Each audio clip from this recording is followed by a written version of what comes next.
Wondering what the current state of the real estate market is and what it all means? Stick around for some interesting stats.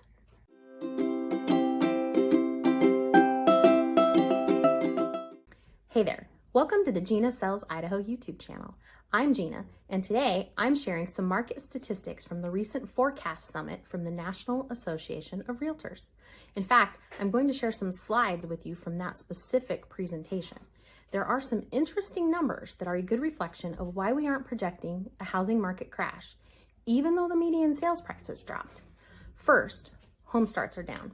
This is important because part of the reason home prices climbed so high is because starts never caught back up to the Great Recession levels. They never even came close to meeting demand prior to the COVID boom that set everything here in Idaho on fire. You can see in this slide that housing starts dropped to the lowest level clear back before 1960.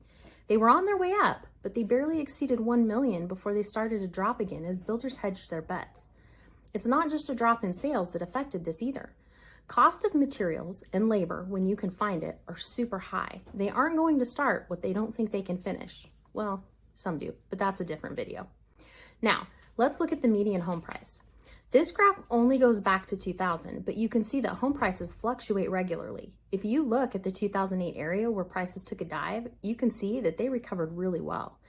If you bought a home during this time frame, and any time from 2008 to 2019, really, good job. You were paying attention and you are potentially sitting on some serious equity. So what about foreclosures? I know the news keeps touting the stat that there are over 2 million people facing foreclosure. I don't know where that number comes from or how it's figured. During the height of the COVID lockdowns, the number of foreclosures did spike as people were laid off or suffered reduced work hours. This graph reflects that. You can also see the foreclosure spike from the 2008 mortgage crisis and the subsequent drop. There were and still are tons of resources for people who struggled to pay mortgages as a result of COVID. This greatly reduced the number of people facing foreclosure, and as people went back to work or started working from home, these dropped significantly. Here are a couple of resources if you are struggling. Idaho Housing and Freddie Mac both have been helping homeowners and renters. If you are or know a struggling homeowner or tenant, please reach out. These organizations are working to prevent homelessness before it starts. If you or someone you know is facing foreclosure, again, please reach out. I am a realtor who holds the short sale and foreclosure resource designation from the National Association of Realtors, and I can help. At the very least, I can offer you some solid resources. Now, are you ready for some positive news?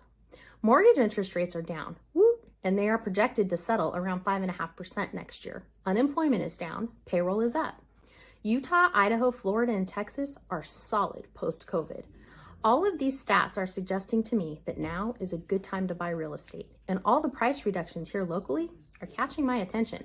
As interest rates drop, I expect demand to increase again, and as we've seen, there are not enough homes to go around. I hope that you found this video full of valuable real estate information. Don't forget to subscribe to my channel so you are notified when new videos are released. Thanks for watching.